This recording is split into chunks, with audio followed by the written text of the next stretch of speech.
আসসালামু আলাইকুম। দুপুরে প্রচন্ড বৃষ্টির মধ্যে কাজ করে আসার সময় রাস্তা থেকে ঘ্রাণ পেলাম যে কাঁঠাল পেকেছে সম্ভবত।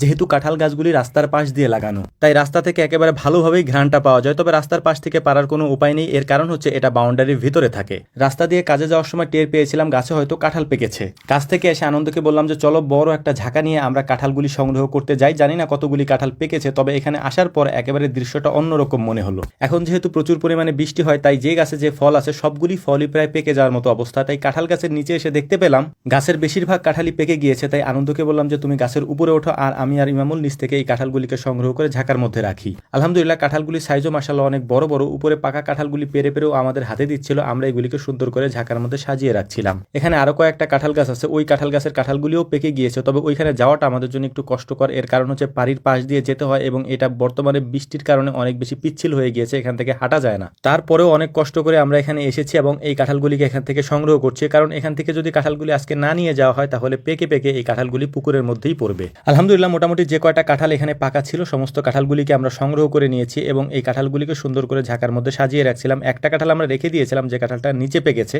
তো নিচে থাকা অবস্থায় কাঁঠালটাকে ছিলে আমরা এটার থেকে বলি, আমরা এই বের করতেছিলাম যে এটার কাঁঠালটা কিরকম হয়েছে এটা দেখার জন্য। তো মাশাআল্লাহ এটা দেখলাম যে ভালো মিষ্টি, যদিও কাঁঠাল খেতে অতটা পছন্দনীয় না। আমার কাছে আম কাঁঠালের মধ্যে আমটাকেই বেশি ভালো লাগে। এর পাশাপাশি যেহেতু আমাদের গাছে প্রচুর পরিমাণে কাঁঠাল হয়, তাই এটাকে সংগ্রহ আমাদেরকে করতেই হবে, না হলে এভাবে হয়তো পেকে পেকে নিচে পড়ে যাবে। তো আলহামদুলিল্লাহ আমরা কাঁঠালগুলিকে সংগ্রহ করার পর এখানে কিছু সবজিও ছিল, সেগুলিও আমরা সংগ্রহ করতেছিলাম। বৃষ্টির সময় শাকসবজি অনেক বেশি হয়, সেটাই হয়েছে এখানেও। তো আমরা সেই সবজিগুলিকেও সংগ্রহ করতেছিলাম। বৃষ্টির কারণে এখানে এমন অবস্থা হয়ে গিয়েছে যে পানির মধ্যে অর্থাৎ পুকুরের মধ্যে না নেমে এগুলিকে আর এখন সংগ্রহ করা যাবে না। তো আমরা সেটাই করার চেষ্টা করছিলাম, কারণ এগুলি যদি আমরা না নিয়ে যাই তাহলে এখানেই নষ্ট হয়ে যাবে। আলহামদুলিল্লাহ মাছের পুকুরের পাড়িতে এ ধরনের সবজি চাষ অনেক লাভজনক একটা ব্যাপার। এর কারণ হচ্ছে যে এই সবজিগুলি সারা বছর হতে থাকে এবং এটা দিয়ে পারিবারিক চাহিদাও মেটানো যায় আলহামদুলিল্লাহ। তো কাঁঠাল এবং সবজিগুলি সংগ্রহ করার পর এগুলিকে সুন্দর করে ঝাঁকার মধ্যে আমরা সাজিয়ে নিয়েছি এবং এটাকে আমরা এখন নিয়ে যাব বাড়ির দিকে।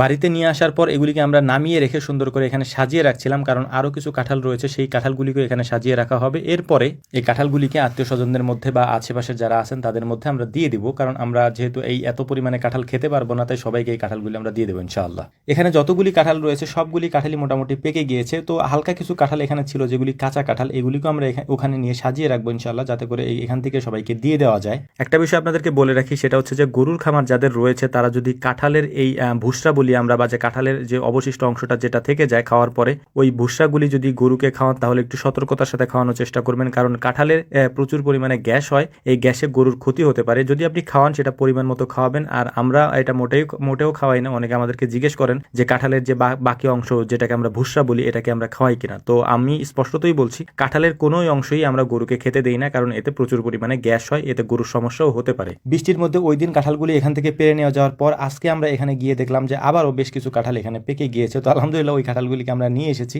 কাঁঠালগুলি মাশাআল্লাহ প্রচন্ড পরিমাণে মিষ্টি। তবে একটা বিষয় হচ্ছে যে কাঁঠাল বেশি পরিমাণে খাওয়া যায় না, কাঁঠাল খাওয়ার একটা পরিমাণ থাকে, বা অনেক বেশি কাঁঠাল খেলে গ্যাসের সম্ভাবনা হয়। এর পাশাপাশি হচ্ছে নানান ধরনের সমস্যা হতে পারে। শুধু কাঁঠাল না, যে কোনো জিনিসই পরিমাণ মতো খাওয়া উচিত, পরিমিত খাওয়া উচিত। তো এটা আল্লাহ তাআলার একটা নেয়ামত, এই নেয়ামতের শুকরিয়াটা আদায় করতে হয় সবসময়ের জন্য। আমরা আদায়ও করি, আমরা সবসময়ের জন্য বলি আলহামদুলিল্লাহ। আর আপনারাও আমাদের জন্য দোয়া করবেন, আল্লাহ যেন আমাদের খামারে আমাদের ব্যবসায় বারাকা দান করেন। আসসালামু আলাইকুম রহমতুল্লাহ।